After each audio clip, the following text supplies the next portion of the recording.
El amanecer en Jalisco aún no rompía cuando las fuerzas federales desataron un huracán de plomo y justicia. Bajo el mando estratégico de Omar García Harfuch, la Sedena, la Guardia Nacional y la SSC ejecutaron un operativo que redefinirá la guerra contra el narco. El Blanco, un rancho de lujo camuflado entre las colinas, fortaleza del hijo de El Chango, cerebro financiero del cártel más sanguinario de México.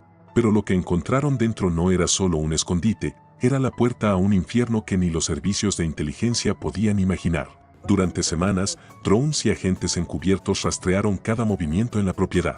Las imágenes térmicas revelaban guardias armados las 24 horas, vehículos blindados entrando de madrugada y algo más, túneles subterráneos que se perdían en la oscuridad. A las 4 horas, el cerco se cerró. 15 camionetas militares, un Black Hawk y francotiradores de élite rodearon el perímetro. Harfuch, desde el centro de mando, monitoreaba cada detalle en pantallas que mostraban las cámaras de los drones. «Es hoy», murmuró. Lo que siguió fue una tormenta de fuego. Los sicarios respondieron con ráfagas de AK-47 y granadas desde el segundo piso. Las explosiones iluminaron el cielo como relámpagos, pero los francotiradores ya tenían sus miras ajustadas. Uno tras otro, los guardias cayeron antes de alcanzar sus armas. En 15 minutos, la resistencia se desmoronó. Los soldados avanzaron hacia el corazón del rancho y allí, tras una puerta de acero, hallaron el horror: 7 cadáveres torturados, apilados como trofeos, huellas de electroshock, huesos quebrados, balas en las rodillas. Eran miembros de un cártel rival, ejecutados en rituales de venganza.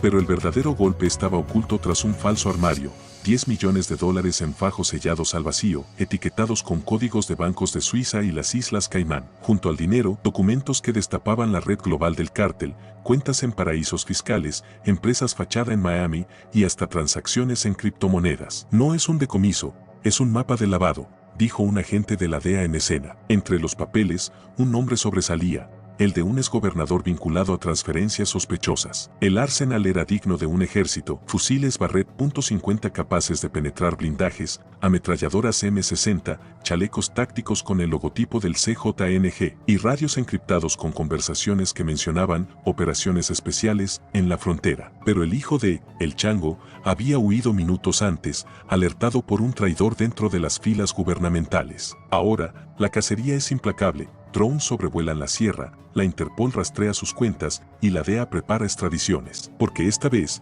el cártel no solo perdió dinero, perdió sus secretos. Mientras los peritos analizan las pruebas, el narco responde con fuego, bloqueos en Guanajuato, ataques a cuarteles en Michoacán y un mensaje grabado amenazando guerra total. Pero Harfuch no retrocede. Vienen más operativos, advierte, porque lo hallado en ese rancho es solo el primer capítulo. Los documentos incautados en el rancho no eran simples papeles, eran la llave para destapar la conexión más letal entre el narco y el poder. Mientras usted lee esto, equipos de inteligencia trabajan a contrarreloj descifrando códigos que vinculan al hijo de El Chango con una red de protección en las altas esferas. Y hay un dato que hace temblar hasta a los más veteranos: entre los mensajes encriptados aparece repetidamente el término Águila Real, un código que, según fuentes castrenses, se refiere a un exfuncionario federal ahora refugiado en el extranjero. El sótano del horror guardaba otra sorpresa: un servidor oculto tras un muro falso. Los expertos en cibernética recuperaron 72 horas de videollamadas donde el prófugo narco coordinaba envíos de droga, pero hay un fragmento que paralizó a los analistas. En él, se escucha claramente: con el Águila limpiamos la ruta de Zacatecas, ya está pagado. La fecha coincide con el retiro de un operativo militar en esa zona hace 8 meses. ¿Coincidencia? Los registros financieros hallados sugieren lo contrario: 3 transferencias por $2.3 millones a una cuenta en Panamá, horas después de que se cancelara ese operativo. Pero el verdadero giro ocurrió anoche. Un informante clave, un excontador del cártel ahora bajo protección, entregó nombres. Bajo interrogatorio, confirmó que Águila Real no es uno, son 3. Un triángulo de poder: un exgobernador, un alto mando policial retirado y, lo más grave, un fiscal en activo. Ellos movían los hilos para frenar cateos, confesó. La prueba irrefutable está en los celulares incautados, mensajes coordinando, avisos, previos a operativos fallidos en 2023. La traición venía desde adentro. Mientras tanto, el hijo de El Chango sigue huyendo, pero su red se desmorona. La DEA rastreó sus últimos movimientos hasta un yate cerca de Cabo San Lucas que abandonó horas antes de que la Marina llegara. Lo crucial, dejó atrás una laptop con planes de fuga a Argentina usando pasaportes diplomáticos falsos. Los códigos de los documentos coinciden con lotes robados de la SRE hace un año. Este no es un capo cualquiera, es un criminal con alcances que llegan hasta las entrañas del sistema. Harfuch lo sabe. Por eso su nueva estrategia es silenciosa pero mortal. En lugar de perseguirlo, está asfixiando su imperio. En las últimas 48 horas se congelaron 17 propiedades de testaferros en Jalisco, se intervino una red de lavado en Quintana Roo que movía 8 millones mensuales, y cayó su principal contacto en la frontera, un agente aduanal que llevaba 12 años pasando cargamentos como mercancía legal. Cada pieza que cae es un cable cortado en su red de escape. El cártel responde con psicosis, ejecutaron a 5 de sus propios hombres por sospechas de filtraciones. Las grabaciones interceptadas por la Sedena muestran paranoia, revisen a todos, hasta a los abogados. Pero su error fue monumental, al matar al contador del cartel, el mismo que manejaba los sobornos a Águila Real, dejaron vivo a su hermano, quien ahora colabora con la FGR. Y trae consigo grabaciones que podrían derrumbar décadas de impunidad. Lo que viene es una bomba de tiempo. La Fiscalía prepara órdenes de aprehensión contra los 3 Águilas, mientras la Interpol rastrea sus cuentas en Europa. Pero hay un problema, alguien les está filtrando información. Ayer, minutos después de que un juez autorizara el cateo a una casa segura en CDMX, llegaron cámaras de televisión, como si alguien hubiera avisado. La pregunta ahora no es quién caerá, sino cuántos más están comprometidos. Mientras tanto, en las montañas de Jalisco, el hijo de El Chango se esconde como una rata, pero su dinero se acaba. Sus últimos mensajes piden ayuda a contactos en Colombia, que ya no responden. Porque el mundo criminal sabe una verdad brutal: cuando el Estado decide perseguirte no con balas, sino con papeles, no hay fuga posible. Harfuch guarda su jugada maestra para el final. Mañana se revelará el nombre del topo que lo alertó del operativo. Y cuando eso ocurra, la sangre no correrá en las calles, correrá en los pasillos del poder. El nombre que hará temblar al sistema está a punto de ser revelado. Fuentes de primer nivel dentro de la FGR confirman que el topo que alertó al hijo de El Chango no es un mando medio, es el subsecretario de Operación Regional de la propia Secretaría de Seguridad. Y la prueba es irrefutable: una transferencia de $750,000 a una cuenta en las Bahamas, realizada 72 horas antes del operativo, desde una empresa pantalla vinculada al cártel.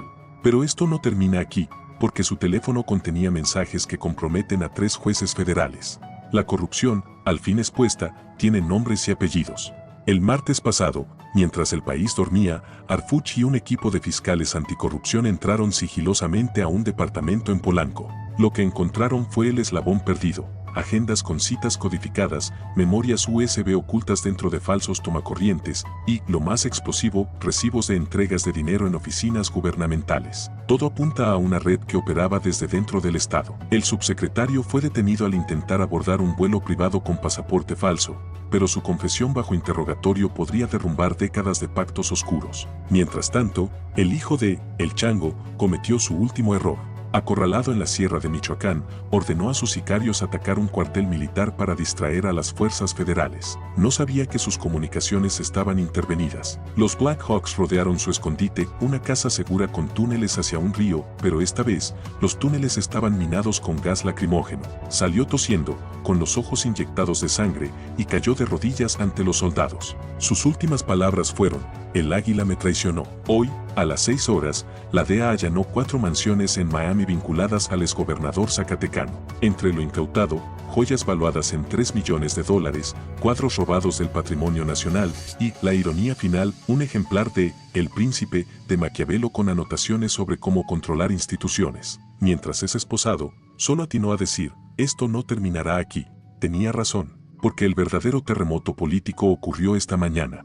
Los documentos del rancho llevaron a la fiscalía a un hallazgo aterrador: 47 empresas fantasma contratadas por el gobierno estatal de Jalisco entre 2020 a 2023, todas vinculadas al lavado de dinero del cártel. Los montos superan los 2.800 millones de pesos. El escándalo ya llegó a la Cámara de Diputados, donde exigen la comparecencia urgente del secretario de Finanzas.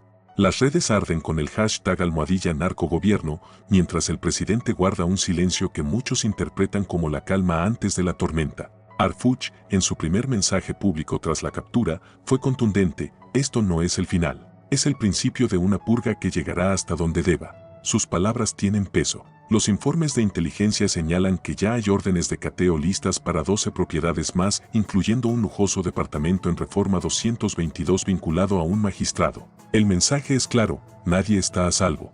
Mientras el cártel se desangra en luchas internas por el poder, ayer mismo ejecutaron a 3 de sus propios jefes regionales, por cobardía, el sistema político enfrenta su hora más oscura. Los periódicos internacionales titulan, México, el Estado capturado. Pero en las calles, algo cambió. Por primera vez en años, son los criminales quienes parecen asustados. Las llamadas interceptadas muestran pánico, ya no sabemos quién es quién, dice un sicario.